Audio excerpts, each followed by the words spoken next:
Universal Broadcasting Network. 'Cause you make me feel like I've been locked out of heaven. A mix of today's hits and hard-to-find favorites, combined with the most entertaining and intriguing talk anywhere. This is your sound. This is the sound of Universal Broadcasting Network at UENradio.com. Welcome to Foster, and now here's your host, Dr. Anissa McNeil.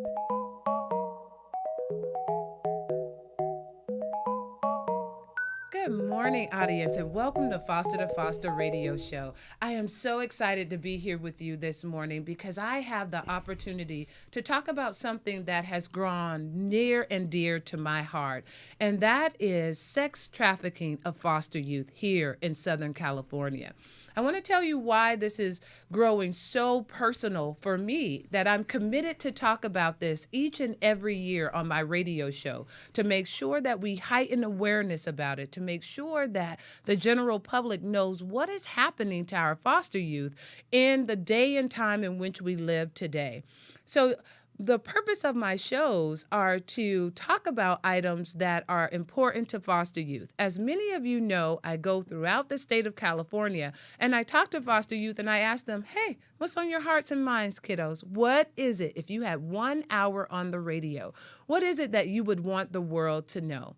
So in this conversation I had with a young lady, we were talking about sex trafficking, and she said to me, Dr. McNeil, they see me out there.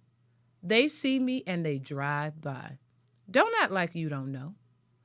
And so when I began to talk to her a little bit more and I asked her, what do you mean by that? She said, they know I'm out there on the street. They know that I'm involved in prostitution and they walk by. Who is the they? The they are us. All of the people in Southern California, San Diego, San Francisco, Modesto, all of the people here in California who see these young people out on the street and we walk by or drive by. So now let's get into the heart of it. What am I talking about when I say sex trafficking? What does that mean? What am I talking about? I'm really talking about this huge thing called human trafficking. And there's a report by Case Research and Education in 2013, and it says that human trafficking is a $32 billion worldwide industry. $32 billion that is being built on the backs of young men and young women. And so there's no such thing as a child prostitute. I want you to hear me, and I want to be very, very clear and very transparent about that there's no such thing as a child prostitute. So when we see an 11, a 12, a 14, a 15, a 16-year-old boy or girl on the street corner, we should be alarmed, America. We should be alarmed. So I want to drill down more, and I'm so pleased that this morning I have two guests with me here in the studio. I have Mr. Alan Smyth of Saving Innocence. He's the COO. Welcome this morning, Alan. Thank you. Thanks for having us. Glad to be here. Wonderful. And I have Miss Jessica Midkiff. She's here from Saving Innocence as well. Okay, welcome, Jessica. Thank you. And so this morning, I'm going to take a moment and give our listening audience a little bit of the statistics about human trafficking, what it is and what it looks like. So as I begin to give this, I want you to feel free to add more information, because what I really want to do is really tell our listening audience what this is, what it's all about, and how can we see these young men and young women on the street and get the help that they need. Okay? So now let's drill down a little bit more. Let's talk a little bit more about the victims of sex trafficking. What we know is that sex trafficking is completed by recruitment, harboring, transporting, provisions, and obtaining a person for the purpose of commercial sex acts, which the victims are under the age of 18. For individuals over the age of 18, there could be force, there could be fraud, or there could be coercion.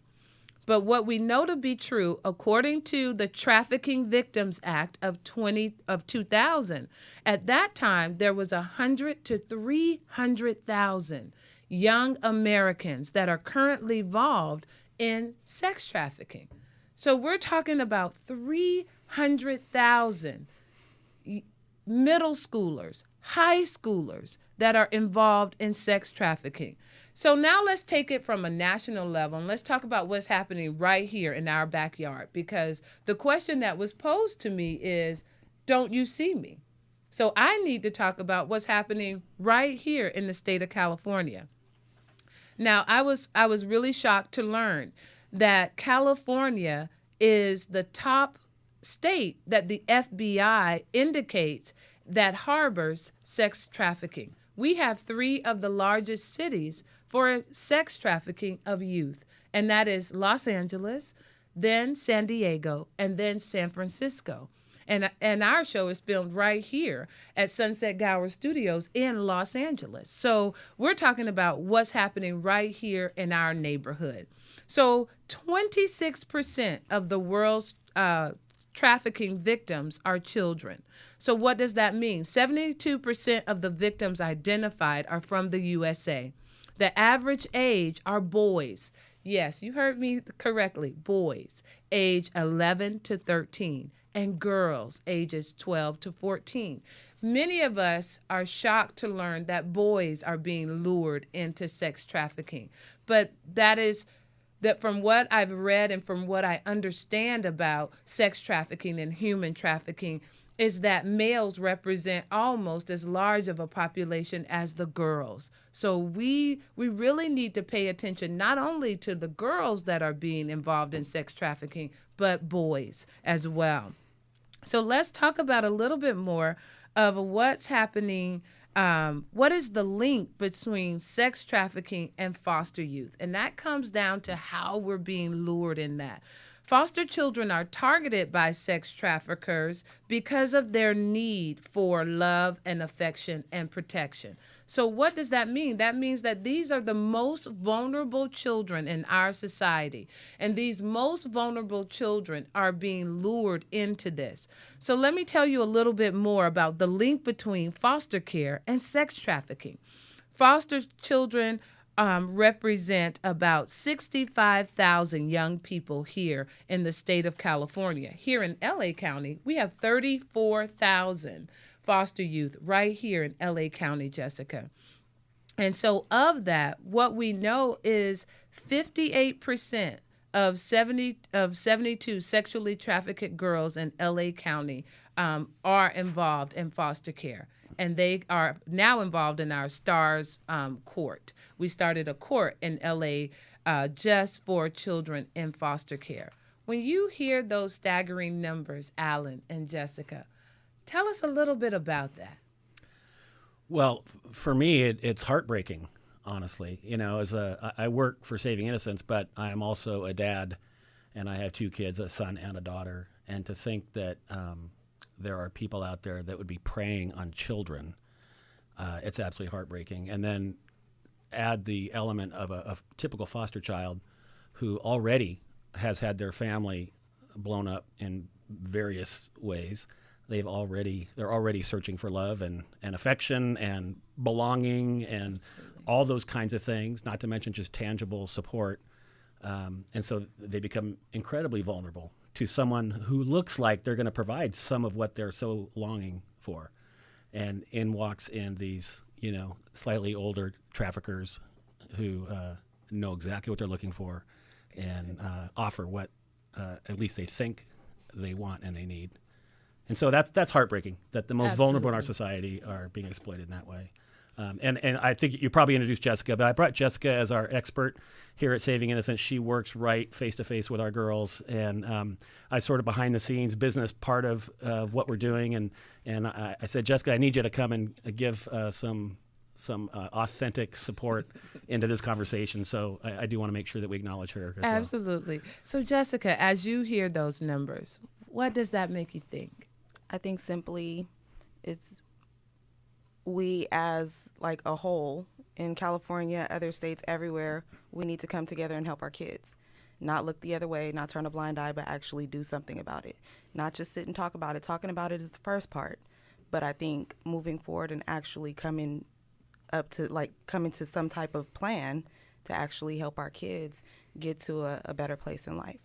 Exactly. And all I can think of as I hear those statistics is personally, I can envision my brother and I being homeless. And I think about what would have happened to us years ago as we slept on that park bench and someone in sex trafficking would have come up to us. What would have happened to us just being vulnerable, being a homeless young person? What would have happened to us? And so that's why this is so important to me, because as a young person that's already going through trauma, it's amazing to me that individuals would prey upon you as you are experiencing the worst trauma in all of your life. And I'm no longer 6 years old. I'm well seasoned now, but I can tell you that that's still the most traumatic event in my life. Most people don't know what it's like to sleep on a park bench or to sleep on the sidewalk or to make a blanket out of leaves. Most people don't understand that. But when you are young and you are relying, and I'll use my 6-year-old words on this, when you are relying on all the big people to look after you. These are the big people, Jessica. Where are the big people? Where are they when it comes to sex trafficking? And I know I'm not just pointing the finger outward. I'm also pointing the finger at myself. So that's why you as the listening audience, that's why you can hear me with such passion and fervor say that I am committed to talk about this and to bring this to the awareness of the American public each and every year that I'm on the radio. I intend to make that a part of what we do, because I can remember being a foster child, Jessica, and feeling like the world couldn't see me. Could the world not see my brother and I sleeping on this park bench? And as I talked to, I had a chance to interview some foster youth that were in sex trafficking. And I asked them about that feeling. Like, did you have that feeling like the world doesn't see you? And for a young lady that I was able to give a scholarship to, and other young ladies that I've been able to interview throughout the state of California, that when I said that statement to them, that resonates with them. They said, yes, that's what I feel like. I feel like I'm out here and the world doesn't see me. That's a lonely place to be. You know what additionally really sort of makes the hair on the back of my neck stand up is that when one of these foster kids goes missing, gets sucked into this life, by and large, no one is out looking for them. No one is now ringing the bell, sounding the siren, gathering the people to go find this child. That child is just missing. Right. They're considered AWOL. Yeah. They're considered AWOL. And when you go AWOL for so long, your social worker's out trying to locate where you are, but you're considered AWOL until we find you or until an investigator comes out to hopefully find out where you are. Well, and I'm referring actually to the first point of entry where this child doesn't have a social worker yet, maybe, and doesn't have a system around them. Right. They just go missing originally, and and they're gone. And they're gone. And that's what's heartbreaking for me as well. And just even looking at, too, with the numbers that were quoted from before, back in 2000, 100,000 to 300,000 children, you know, being exploited or coming to that point of. But even thinking about our kids that fly under the radar. So they go missing, they go out, they're homeless, they're jumping from one place to another, and they never get reported to the system. So I could only imagine those numbers being doubled and tripled then and what they look like now in 2016. Exactly, Jessica. Because what that report also said is 55% of young children that are lured into sex trafficking are homeless. 55%. That is astounding to me. That is, and being a former person that was homeless, we move so quickly. Do you know how many children are not being identified? Do you know how many children are not falling in within this radar that we can capture what's happening to them? This atrocity, this horrific act of sex trafficking and human trafficking is eating at the fiber of the most vulnerable children of our society. When we come back from this commercial break, I want to tell you what it looks like, how you can identify it. How are the young people being lured into this horrific crime? And then I'm going to shock you when you find out what happens to the adults that participate in this madness. My name is Dr. Anissa McNeil. You're listening to Foster to Foster Radio Show, and we'll be right back after this commercial break. Education Works Consulting Firm provides foster youth education services. We work to make sure that every foster youth has a chance by providing a way through education. Please visit us at edworks4u.org or call our offices at 213-634-0044. Education works for all of us.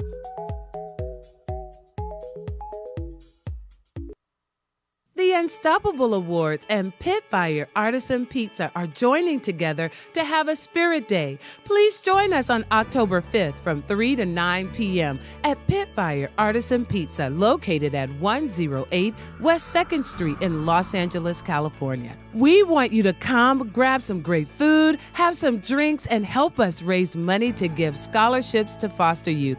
Yes, you've heard us. Pitfire Pizza, downtown Los Angeles, is a Spirit Day for foster youth and the Unstoppable Awards on October 5th from 3 to 9 p.m. Why don't you come out and join us and help us raise money for the 2017 Unstoppable Awards? Please feel free to get the flyer at our website at www.unstoppableawards.org or call our office at 213-634-0044. We're looking forward to seeing you at Pitfire Artisan Pizza, located in downtown Los Angeles, and help us raise money for the 2017 Unstoppable Awards. The Unstoppable Awards is a nonprofit organization that provides scholarships to foster youth. If you are a foster youth graduating from high school and live in Los Angeles, Orange, Riverside, or San Bernardino County, we'd like to offer a scholarship to you if you have a 2.3 to 3.2 GPA. You've overcome some significant challenges, and you've been accepted to a college, university, or trade school. Please visit our website at www.unstoppableawards.org or call our office at 213-634-0044. We'd like to help you. We'd like to make you unstoppable. We're back to Foster with your host, Dr. Anissa McNeil. Welcome back to Foster Radio Show. At this time, I want to tell you now, if you are myself or anyone in our community here in Southern California, what does sex trafficking look like right in our neighborhoods? What does it look like in Long Beach, in LA, in Westchester? What does it look like in Beverly Hills or Santa Monica? Right here in our neighborhood, how do children get lured into sex trafficking? And it's as simple as Facebook or Twitter. Let me tell you a story that was published by Jenna Effman. And she wrote a story titled "The Unthinkable is Happening in Our Own Backyards." And she tells a story of a young girl who's having trouble with her parents. And she goes to Facebook and Twitter. And she begins to tweet, "Oh, I'm upset with my mom. Oh, they don't understand me." And so a guy begins to tweet her back or begins to converse with her back. "You don't deserve that. Oh, they don't understand you." And they begin to chat back and forth and begin to have this conversation. In some time, he invites the young lady to go out on a date, telling her that they were going to take his cousins to a house and then they were all going to hang out. When he gets her in the car, he then takes her quite a distance from where she understands that she was going. And she says to him, "We're going further than what you said that we would go." And he says, "Oh, my grandmother's house is all full. I have too many cousins, so we're going to go somewhere different." She arrives at a hotel. And he goes, "Yeah, we're going to stay here at the hotel." And she says, "Why are we going to stay here at a hotel?" I thought we were going to stay with your family. There's no more room because I have so many cousins. And there's one lie after another lie after another lie. And the next thing she knew, she was being sold for sex. And she was totally trapped inside of this hotel room. That's how quickly this happens. From an innocent tweet, an innocent Facebook post, there are these luring predators that read this on Facebook or Twitter, and they say, ha, she's vulnerable. Let me see if I can catch this one. Can you imagine having someone contact your son, your daughter, your niece, your nephew, and before your niece, your nephew, your son, or your daughter realizes what is happening, they are trapped in a hotel room and forced to sell their bodies? This is not happening in Thailand. This is not happening in Russia. This is not happening in unknown parts of the world. This is happening right here in the beautiful city of Los Angeles, Santa Monica, Beverly Hills, Long Beach, Westchester, Venice, Huntington Beach, San Diego, San Francisco, Modesto. How you doing, San Jose? It's happening right here in California. So I don't want to paint a picture that this is happening in some faraway land. We're talking this morning about what's happening right here in our neighborhood. So I'm going to ask Alan and Jessica to help me kind of describe, because we have so many. I'm a CASA, as well as I represent the education rights of foster youth. So I'm involved in the court system a lot. In the court system, we have so many trainings that are called CSEC trainings. And so I want to bring some of that information from a CSEC training. What is CSEC? Child Exploited Sexual. What is the C, Jessica? Commercially sexually exploited children. Commercially sexually exploited children. Thank you, Jessica. I got you. And so I want to talk about what does it look like. And so I'm going to start with your basic who, what, where, when, and why, Jessica. So let's talk about who this is. And it says that traffickers target those young children who are unstable and have been abused, neglected, or exploited. And I'm going to give you a statistic, like the Los Angeles Probation Department survey revealed that 59% of 174 children arrested for prostitution were in the foster care system. And victims were often recruited from group homes, recruited from the same facilities that our state pays to keep these children safe from abuse and neglect. I want you to hear that. That's 59% are being recruited from a group home. That is an atrocity that we as a people, we as a collective body, we've got to talk about that. I'm going to come back to that a little bit. The person feeds off of the emotions or their feelings of being alone.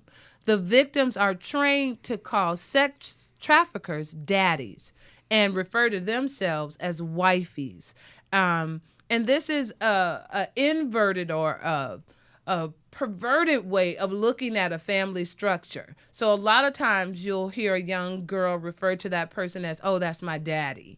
Another trafficker, so there's different types of pimps, and they lure children in. So I want to talk about the two different kinds of pimps that really prey on children.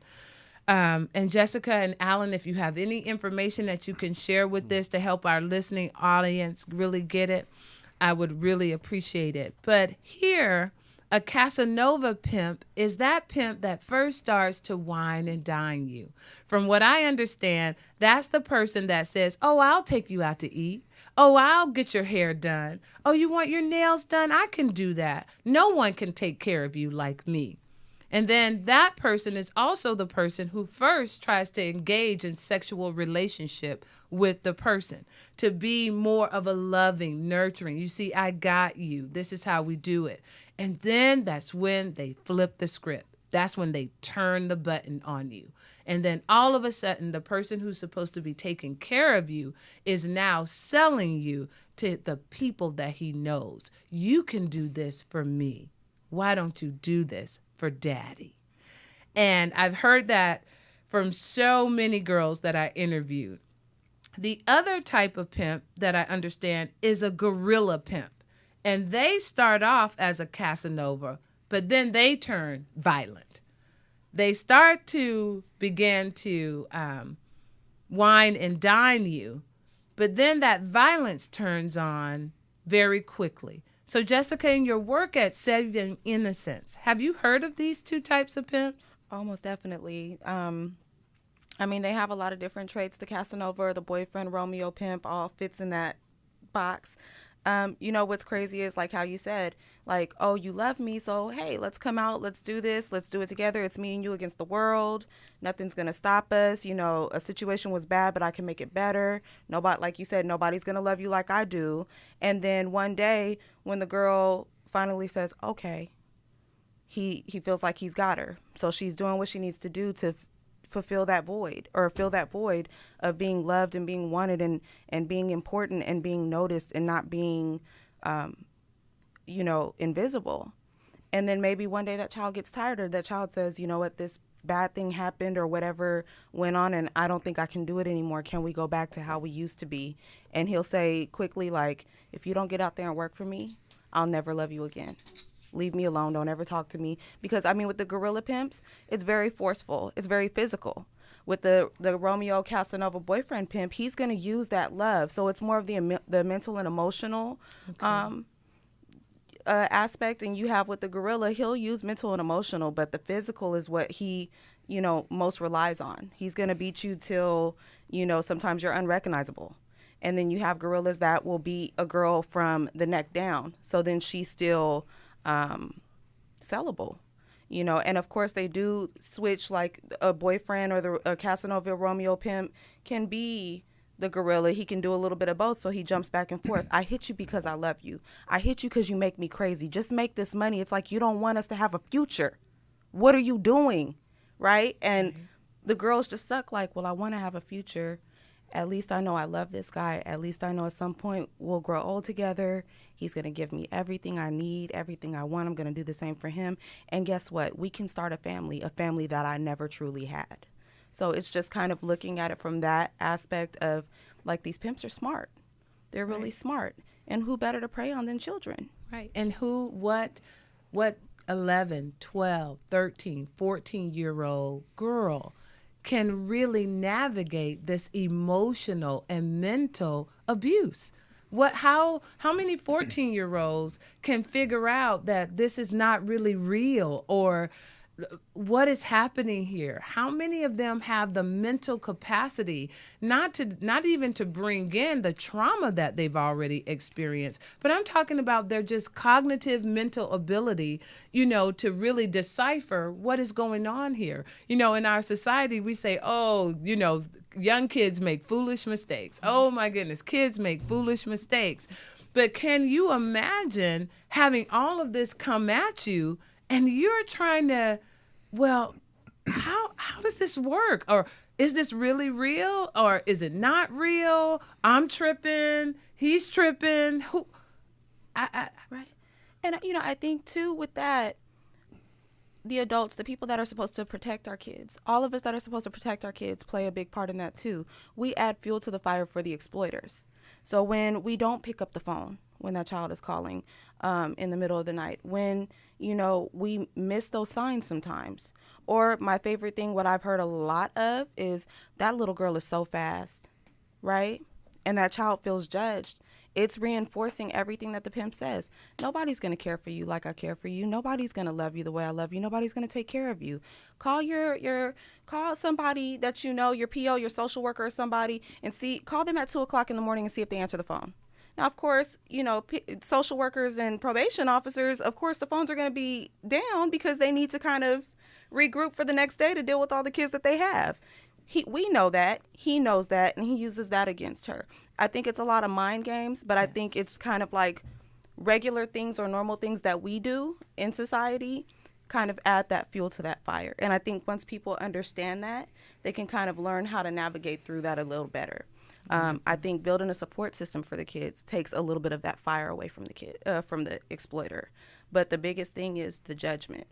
Right. Our kids, after they've gone out and they've been out here with this guy and they think it's going to be one thing and it's not, and they try to come back, the judgment that they feel, even when they come back and people don't judge them, they still feel judgment because of what these exploiters, what the boyfriend Casanova gorilla pimp has put in her mind and in her heart is they're going to look at you like you're trash. You're dirty. You're disgusting. If we look at movies and TV shows, how are young ladies and young boys portrayed when they've been bought and sold on TV and in the movies? Dirty, strung out, and drug addicted, right? And the kids will be like, that's how they see me. I can't tell you how many kids I've talked to, and they're like, that's how they see me. I know exactly how they see me. So, yeah, they're going to pass me by and not, do anything because I'm not worthy. Exactly. And I want to say this at this point. There's no such thing as a child prostitute. That doesn't exist.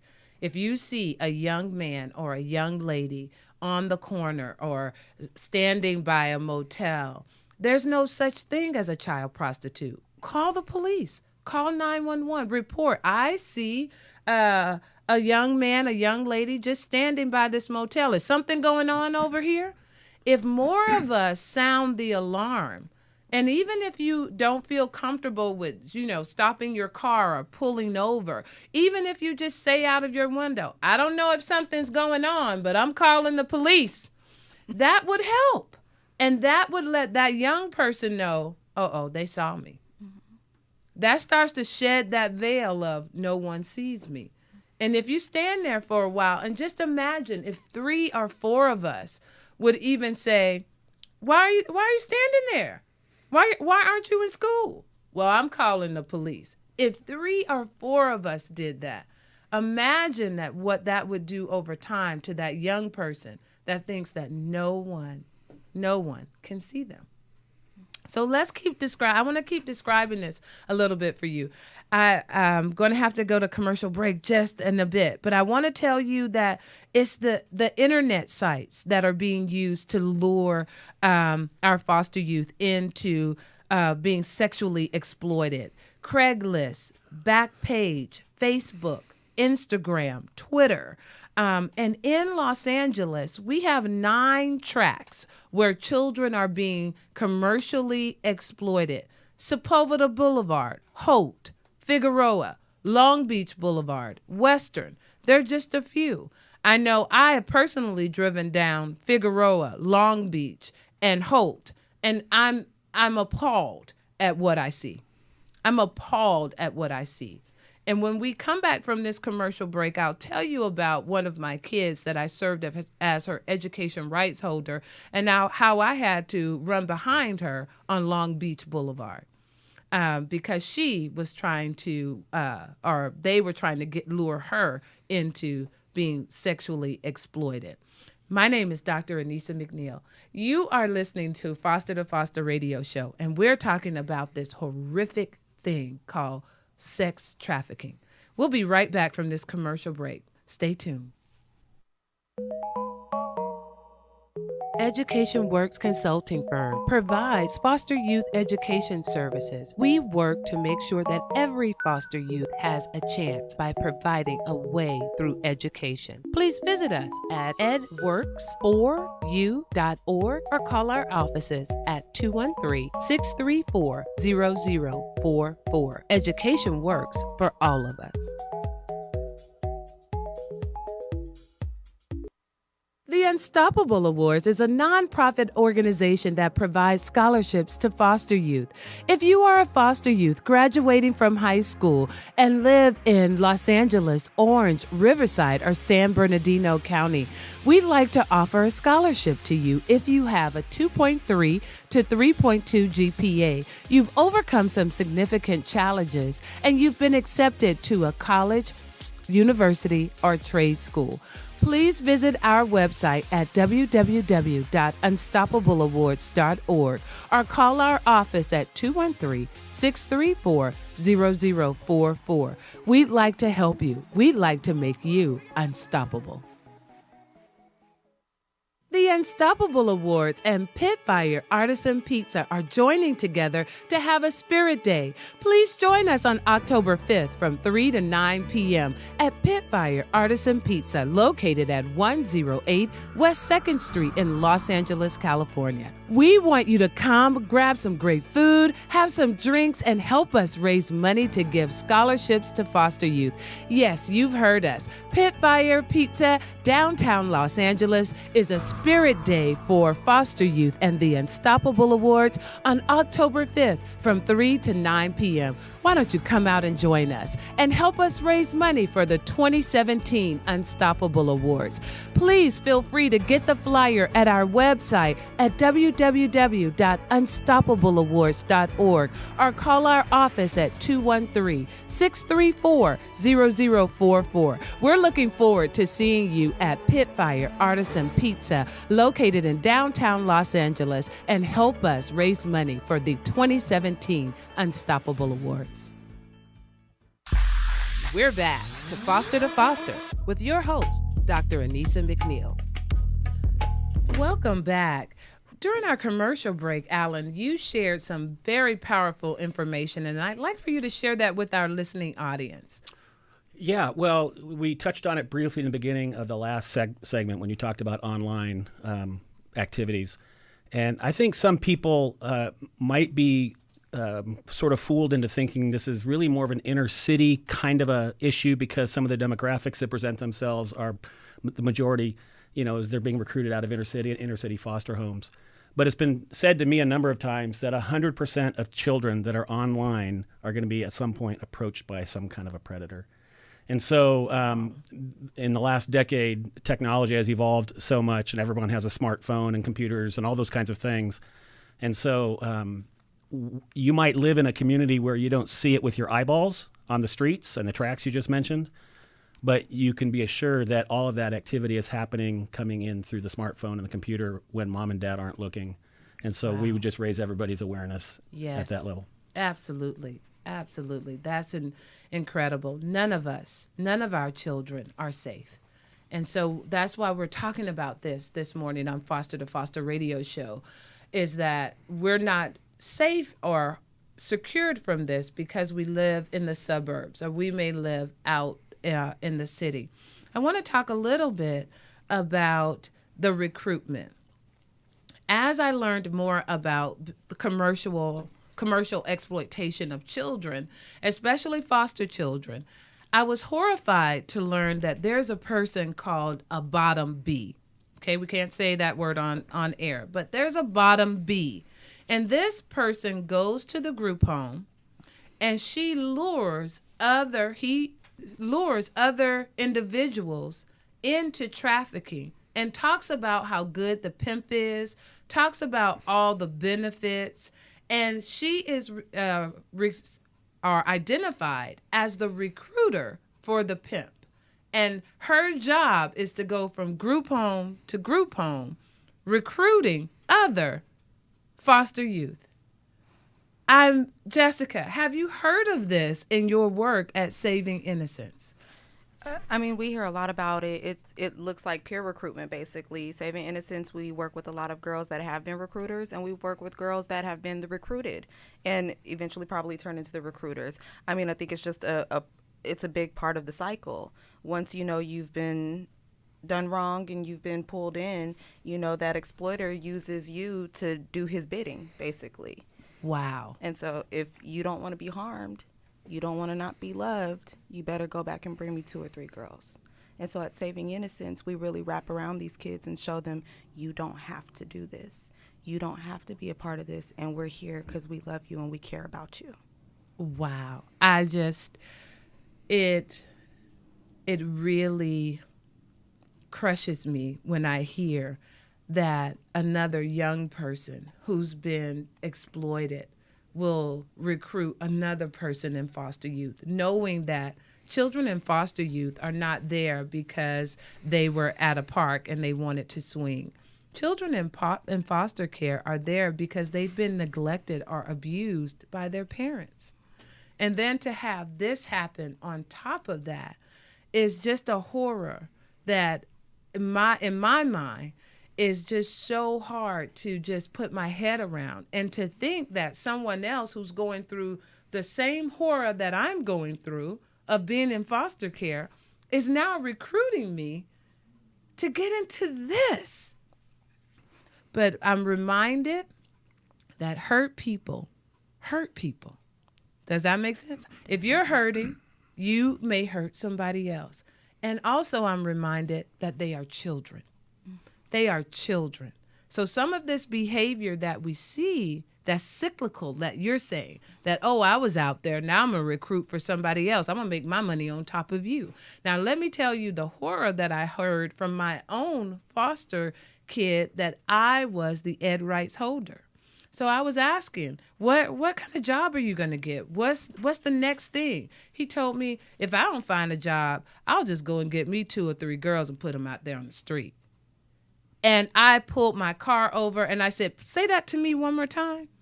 He said, well, that's how it goes, Doc. If you can't get a job, you can go get you 2 or 3 girls out the group home and put them on the street, put them on the block.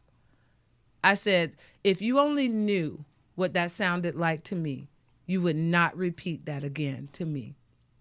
And I went through what is the value of that. And I started to show him some pictures of the training that we went to, of the tattoos that are on their bodies and all of that kind of stuff, and the horror that is. And to my chagrin, he was kind of numb to that. And you know why? Because he too felt like the world didn't see him. So if I'm already numb, if I can already go through the world and I can have scars and wounds and nobody has bothered to fix those, why should I care if somebody else has scars and wounds and nobody wants to fix those? Yes, Alan. Well, I was just going to say, and there's all of that emotional reasons that feed into it, but there's a real practical reason, is that each one of these girls that are working for him represent as much as $250,000 a year of revenue. Oh, yeah. Which is tax-free revenue, of course. And so if a young man from the inner city, in this case, possibly a gang member, oftentimes, is controlling 2, 3, or 4 or 5 girls, he's making $1 million a year. So there's a macro issue, which I'm grateful for people like you doing shows like this, because there is a macro level issue that we have to address, and that's the demand. Yes. It's a commercially sexually exploited enterprise. It's the fastest growing criminal enterprise in the world. It's buying and selling. Exactly. So if people quit buying cell phones, guess what? Nobody will be making and selling cell phones anymore. Exactly. So we have to shut off the demand. Absolutely. So now let's talk about a little bit of the math about this macro behind this, about this business. Mm-hmm. If that's the horror, or that's the adjective you want to use for this horror. Do you know that if a pimp traffics a minor, they can make anywhere from $500 to $700 a night? Mm-hmm. Most of the girls that I interviewed said that they were responsible for making a rack. A rack is $1,000 a night. And that if you don't meet your quota, you can't come home, you can't go to sleep, you may not be able to eat. They may leave you out there or treat you badly until you meet your quota.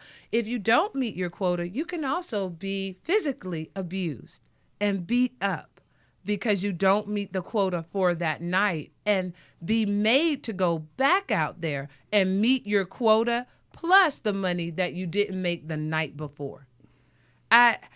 This is amazing that these young people are out there, and that kind of money is made on a nightly basis. It made me ask the question, who are the people purchasing these services? Who are the buyers? Do you know that if you are caught purchasing sex from a minor currently in our state, it's a misdemeanor, and you are cited to pay a fine. And this is the atrocity. The young person is taken to jail and arrested. The John is given a ticket and a fine. Now, in the state of California, we're trying to change that. We have current legislation that's really trying to change that. But can you imagine that's double, triple jeopardy for the young person? I'm being exploited, and you are taking me to jail. Now I have a criminal record. And this person who's purchasing my services is walking away with a fine. And I think it's more than just purchasing services. Well, I know it is. It's the purchasing services, but I think in society we fail to look at these people as rapists. Yes. They're child rapists. They're paying for services from a child. You have people that like prepubescent and postpubescent children. They're pedophiles and hebophiles. Then you have situational abusers that don't care if you're 13 or 30, as long as they can get what they can get and go on about their business. And so when they get caught up by the police, like you said, they get a ticket. So it's like traffic school. Here's a slap on the wrist, go on about your business. And the child is a criminal, is labeled as a prostitute, as dirty, as disgusting. And how would a child come back from that? They have to deal with the trauma. They have to deal with all that on top of people judging them. So how do they come back from that? And then your clients at Saving Innocence and all of the participants in your program, of those that have been arrested, what do they say? What does that tell us more about what the arrest looks like? With the arrest, basically, what the kids say is basically, this is a part of the game. This is a part of the life, because they don't feel like they're worthy. But when they come in and they get the services wrapped around them from Saving Innocence, we have amazing case managers. Alan's amazing. We have some higher upper level people that are amazing and that'll roll up their sleeves just like Alan and get in with us. And we show the kids and we tell the kids, you are worthy. You are not wrong. Let's learn how to fix this. Let's figure this out. One of the big things we do is we offer our kids education. If you educate a child, they can go so far, because a lot of our kids just don't know any better. So it goes back to what you said before. How do they navigate and figure out if this dude is for real or not? Exactly. How do they navigate and figure out if, these relationships they're building are for real or not? Exactly. Why not educate our kids? Once they're educated, our children become empowered. The recruiting slows down or it stops. They look at their peers and they embrace their peers. We've done classes with children that were high risk, because all kids are at high risk for being commercially sexually exploited. It doesn't matter. Anybody's kid can be exploited. Saving Innocence offers classes to the kids that are in danger of being exploited and kids that are being exploited. And they'll be like, oh, you're dirty, you're a prostitute, like, And at the end of the class, they're embracing each other and they're respecting each other. Exactly. We've seen kids actually make a way out because guess what? Finally, somebody believed in them. Even some of the police officers that Saving Innocence works with, they've learned how to kind of wrap around the children too and say, hey, you are worthy. You are accepted. So, Jessica, I want to ask you, have any of your participants in your program, when these young people are arrested, are they detained for a period of time? Do any of them end up in juvenile camps, juvenile hall? Describe for us what that arrest looks like. For a long time, yes, they would be detained. They would have, their charges. But when we started actually finding out and figuring out what human sex trafficking, commercial sex trafficking really was, you saw the police and the courts and everybody saying, okay, what do we need to do? Like you mentioned, Star Court, yes. The Judge Pratt, amazing person, really sits down and compromises and talks to the child and teaches the child how to navigate as well. If they have to go to juvenile hall, because they don't have a place to go or whatever that may look like, they may sit for a while. But in our juvenile halls, those staff have received the same training that we've all received in order to actually sit down and problem solve with the kids. So they're not being criminalized. It may be, we don't have a place to put you as of right now, which is unfortunate. But when they're in there, I get to go in there and sit and form a relationship with the kids. A lot of our case managers or all of our case managers get to go in. That's our kind of saving a grace moment to a degree, is that we get to get in and talk to them. But we'll send them back to placement. We'll try to get them home. Whatever it may be, whatever's best for that child, that's what we all try to do as a whole.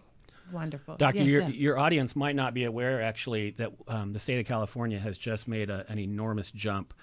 Just a few weeks ago, the governor signed into law.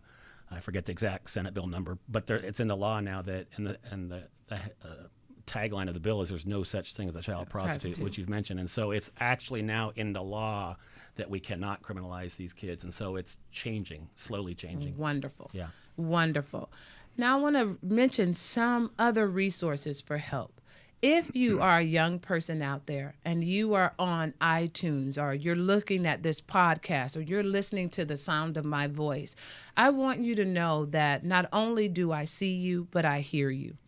And there's help out there.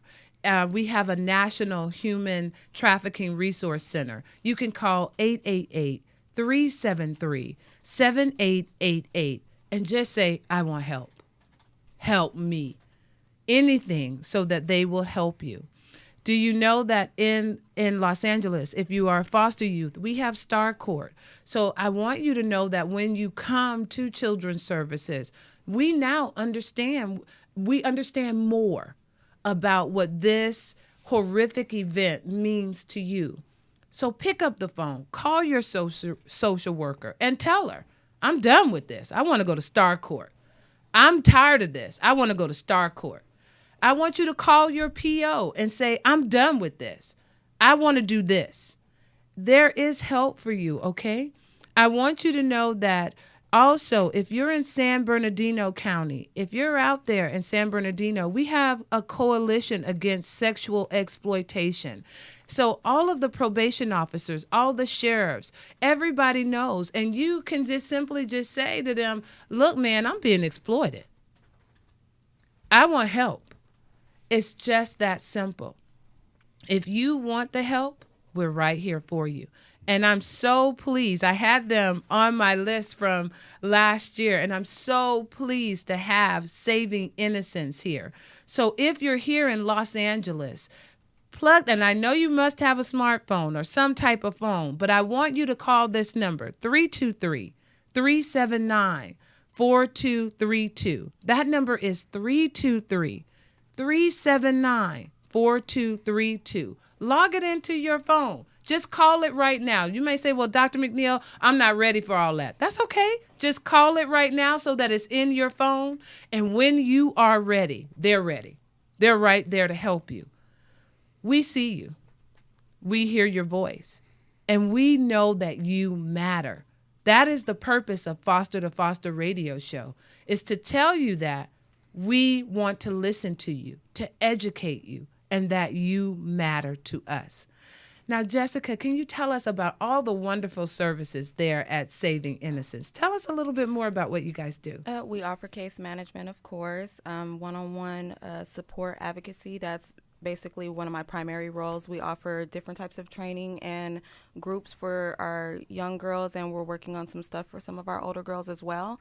We offer, if our kids are hungry or they need a shower or whatever they may need, we try to make those resources available for them.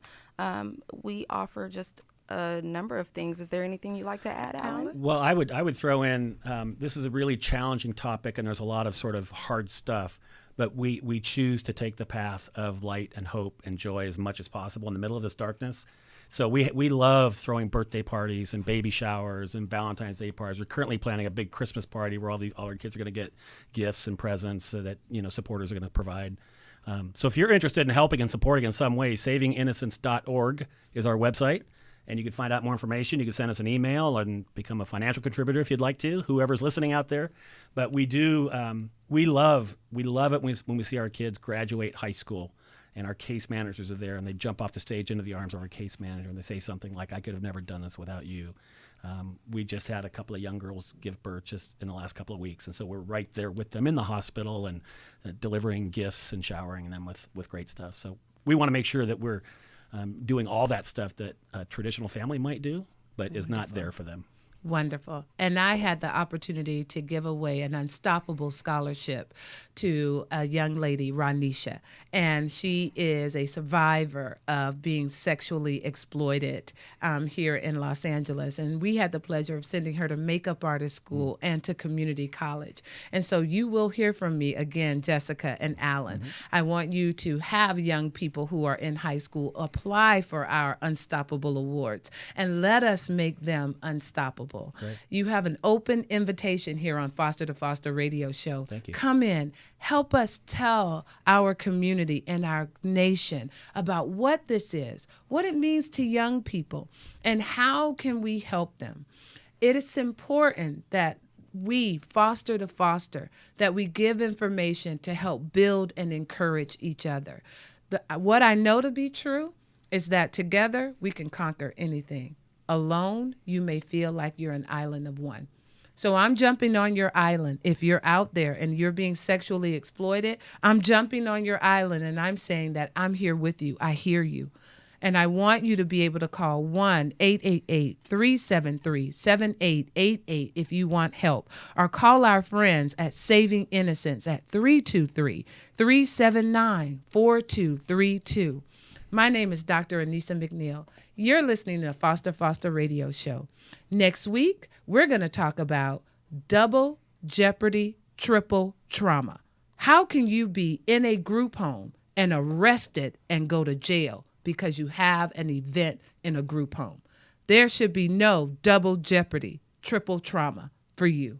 Join me next week here on Foster to Foster, and we're going to get down to why these foster youth are being arrested in a group home that we've asked them to go to. I'm Dr. Anissa McNeil. I do the work, and I tell the stories of foster youth.